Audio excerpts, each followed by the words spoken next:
Terceira Visão. Assim, tenho a honra hoje de estar recebendo Jorge Damas, que é um psicólogo e escritor. E o Jorge, que tem assim um leque de conhecimento sobre o nosso querido Bezerra de Menezes. Mas além de Bezerra de Menezes, ele tem muito a contar para a gente, um pouco dele mesmo, um pouco da sua infância, um pouco da sua beleza interior, antes de ele chegar até Bezerra de Menezes. O Jorge, essa sua infância querida, como que foi essa descoberta dentro desse mundo que você, na verdade, se redescobriu através dessas percepções? Realmente, Berenice e queridos amigos, foi uma infância muito frutuosa. Eu nasci no colégio interno. Eram 150 meninas. Eu era o único menino. Mamãe dirigia a escola, Educandário Santa Filomena. Então eu nasci numa educação eminentemente religiosa, cristã. E ali naquele educandário eu aprendi todo o lado da caridade, todo o lado da assistência social, todo o lado do serviço ao outro, da renúncia. E assim foi, até que com a idade de 14 para 15 anos, mamãe nos deixou, nova ainda, cansada pelo trabalho, ela volta ao plano espiritual.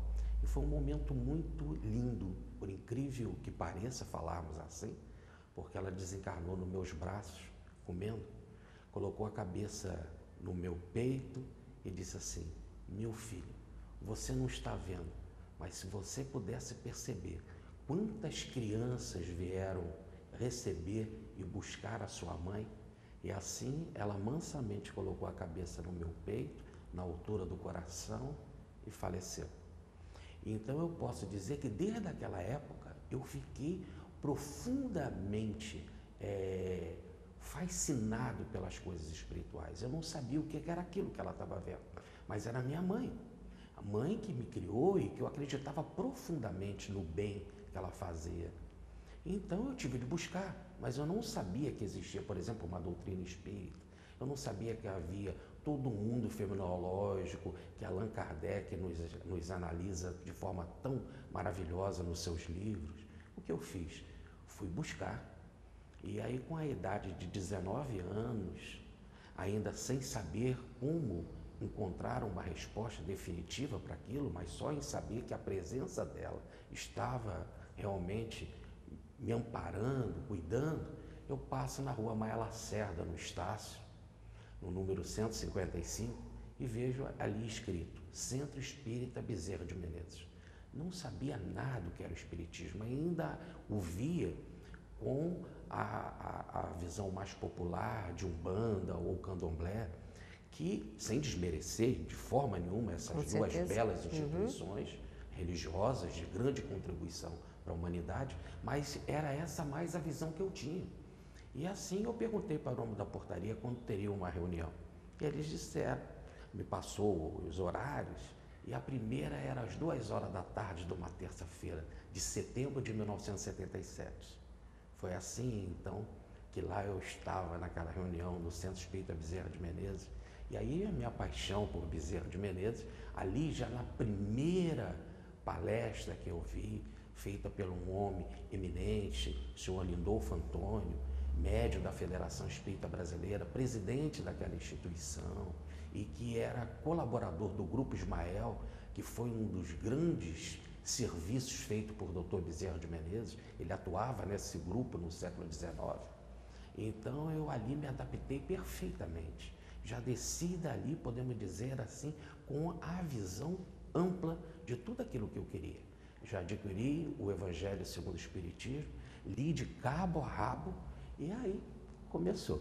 E como estava em casa de Bezerra de Menezes, desde aquela época me interessei por esse grande vulto, grande expressivo vulto da história do Brasil, que vem num momento ímpar da nossa história. no momento da maturidade da nossa nação, momento em que deixaria de haver exclusão para haver a inclusão de todos com a abolição, no momento maravilhoso da queda da monarquia para a responsabilidade republicana, já que o Dr. Bezerra teve um compromisso enorme com a política, dirigiu o nosso Estado, o nosso Rio de Janeiro, a Corte, por muitos e muitos anos na área política, na Câmara dos Vereadores, como líder do Partido Liberal, e veio também no momento ímpar, que é na apresentação do Evangelho Redivivo, que era o Espiritismo chegando no Brasil, em que ele vai para a imprensa e se manifesta de forma firme, determinada, os principais jornais da época, né, fazendo um repertório lindíssimo de mais de 500 artigos na imprensa. Então foi uma alma brilhante que entrou na minha vida, ou melhor, que reentrou na minha vida para me trazer todo aquele conforto no coração e para explicar a minha vida e o carinho que tive no berço através da mamãe no processo educacional. E quando você começou então a fazer essa trilha, essa busca, porque precisou fazer essa busca, o que você sentiu para começar, na verdade, a explanar e a escrever? Tá certo. Olha, foi algo assim interessante. Eu estava em casa e tinha feito uma pesquisa sobre as mulheres no Evangelho. Era o único tema que eu tinha feito, eu mesmo pesquisa, e fiz um rascunho sobre esse tema. Muito bem. E aí, entre essas mulheres, temos a figura de Maria de Madalena, né? E que eu me debrucei bastante sobre ela nessa minha pesquisa. Ora, toca o telefone lá em casa, era uma das dirigentes do Bezerra de Menezes, dizendo assim: Jorge, hoje por um problema de saúde eu não posso fazer palestra, eu queria te convidar para falar. Eu disse sim. E na hora que eu disse sim, desligou o telefone. Naquela época eu não tinha essas facilidades de celular, de e-mail e tal. Assim, eu não tinha o telefone dela. Como que eu ia dizer que eu não ia falar? Aí já estava enrolado, né? Tive de ir. E eu falei, meu Deus, o que eu vou falar? Qual vai ser o tema? Quando eu chego lá, a pessoa que estava dirigindo a reunião me olhou assim, né? Tinha os meus 20 anos e tal. Me olhou de cima a baixo e disse assim: o tema hoje que nós vamos desenvolver, já te passaram? Eu falei assim, não. E fiquei assim, tenso. Hoje o tema é Maria de Madalena. Então eu vi que aquilo que eu estava pesquisando era o tema que estava programado. Imediatamente acabou o acaso na minha vida, se eu tinha alguma dúvida com relação ao acaso. Materializei profundamente a frase que aprendi com Newton Boechat, um grande tribuno espírita, que diz que o acaso é o pseudônimo de Deus quando ele não quer assinar.